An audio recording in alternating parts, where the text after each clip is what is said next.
শিক্ষার্থী বন্ধুরা, আন্তরিক শুভেচ্ছা জানিয়ে শুরু করছি। আমাদের আজকের বিষয় হচ্ছে জাতীয় পতাকা। জাতীয় পতাকার রেশিও হচ্ছে 10 সেন্টিমিটার ইন্টু 6 সেন্টিমিটার। আমরা পাশে নিব 6 সেন্টিমিটার আর লম্বা নিব 10 সেন্টিমিটার। শিশুদের বইয়ে জাতীয় পতাকার মাপ দেওয়া আছে। যেহেতু শিশুদের আঁকা ছবি, আমরা মাপগুলো উল্লেখ করে দিচ্ছি।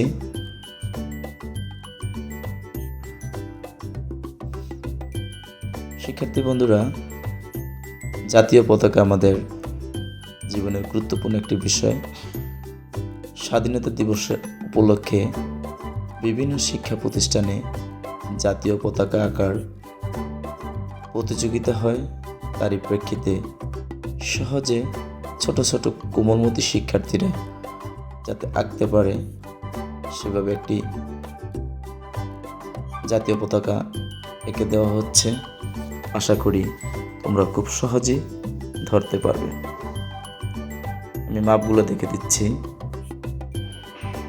6 সেন্টিমিটার, লম্বায় 10 সেন্টিমিটার। আর আমাদের জাতীয় পতাকার বৃত্তটি থাকে 4.5 সেন্টিমিটারে।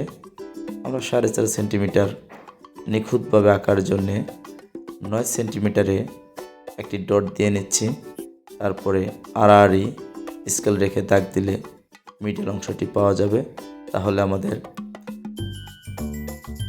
মধ্যখানের বৃত্তটি কোনো পাশে কম, কোনো পাশে বেশি হওয়ার সম্ভাবনা থাকবে না।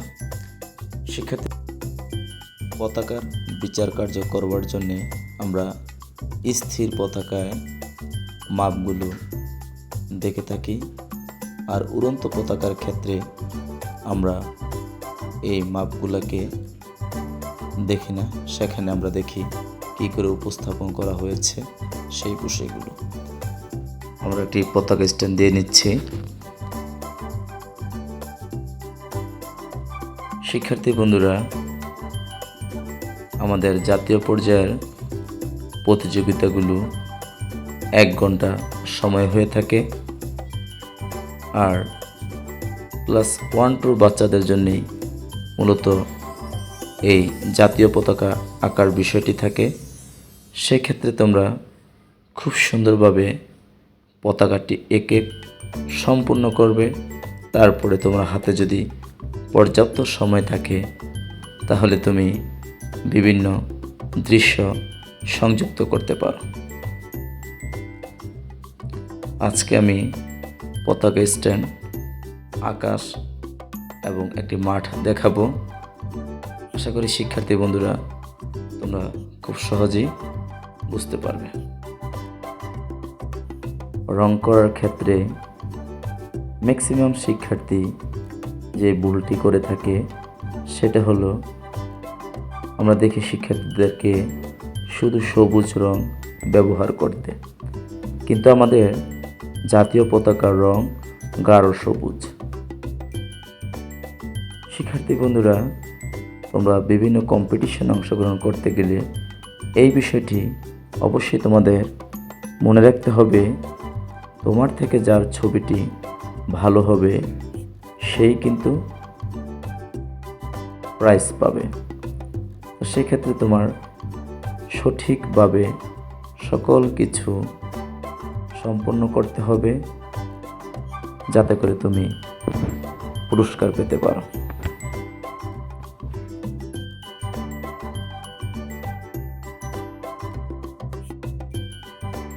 মনে রাখবে, রং যাতে বাহিরে না যায় এবং বৃত্তের ভিতরে সবুজ রং না প্রবেশ করে।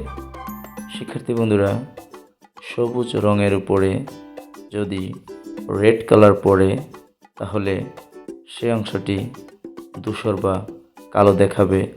সেক্ষেত্রে তোমার ছবিটি একটু কম সুন্দর হবে। আর আগেই বলেছি, তোমার থেকে যার সুন্দর ছবি হবে সেই কিন্তু পুরস্কৃত হবে। শিক্ষার্থী বন্ধুরা, আশা করি তোমরা এই ভিডিওটি দেখে কি করে একটি কম্পিটিশনে অংশগ্রহণ করে প্রাইজ নিয়ে আসা যায় সেই বিষয়গুলো বুঝতে পেরেছ।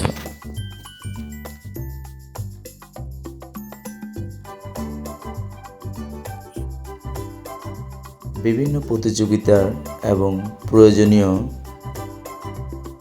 ড্রয়িং এর বিষয়ে কমেন্টস করে জানালে আমি সেই ড্রয়িংগুলো তোমাদের জন্য সহজভাবে উপস্থাপন করব, যাতে তোমরা উপকৃত হতে পারো। শিক্ষার্থী বন্ধুরা, যদি ভিডিওগুলো ভালো লেগে থাকে তাহলে অন্য বন্ধুদেরকে দেখবার সুযোগ করে দিবে, আর সাবস্ক্রাইব করে বেল আইকনটি চাপ দিয়ে সবার আগে ভিডিও পেতে সাথেই থাকবে। সকলকে আন্তরিক শুভেচ্ছা জানাচ্ছি আর পুরো ভিডিওটি দেখবার অনুরোধ জানাচ্ছি। ধন্যবাদ সকলকে।